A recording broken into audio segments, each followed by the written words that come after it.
of his close friends. And as he arrived in Chicago, of course, they wanted to show him the town and show him everything that was really great about Chicago.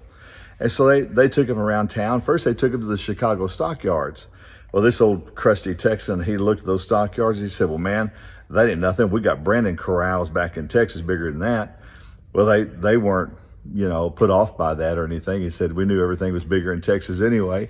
So they took him to see the skyscrapers. When they took him to see the skyscrapers, this old crusty Texan again said, well, that ain't nothing. We got tombstones bigger in Texas than those skyscrapers. Well, the people were put off by that. His friends were really put off and were really kind of upset. Well, these Chicagoans decided we're going to get even with him. So we're going to do this. That night, before he went to bed, they got some Chicago rats and put those at the bottom of his bed between the sheets. But when that old Texan climbed into bed, he felt those big rats and he screamed and he jumped out of the bed. And those Chicagoans said, man, what's the matter? He said, man, there's something in my bed. He said, oh yeah, those are just Chicago bed bugs. And the old Texan, not to be outdone, regained his composure and he said, well, they little ones, ain't they? Well, it's all a matter of perspective. And our problem with perspective is we get perspective sometimes because we compare.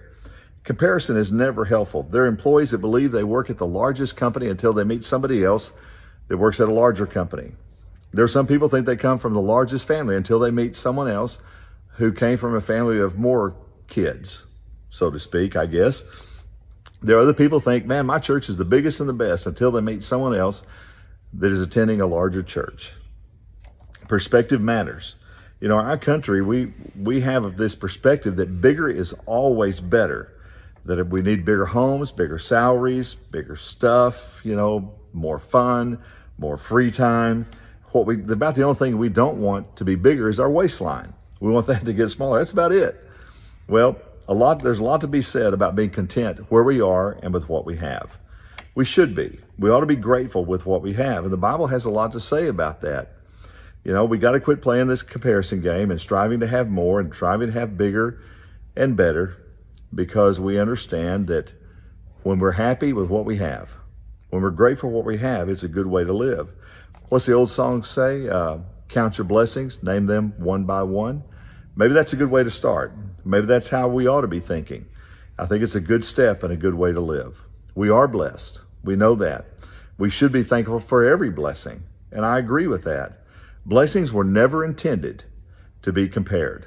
Blessings were always intended to be enjoyed and shared. It's just a thought. God bless you. Thanks for joining me today. Man, I pray you have a great weekend. If you're looking for a great church, come on down to Meadowbrook. We'd love to have you. We're at 945 and 11. We'd love to have you.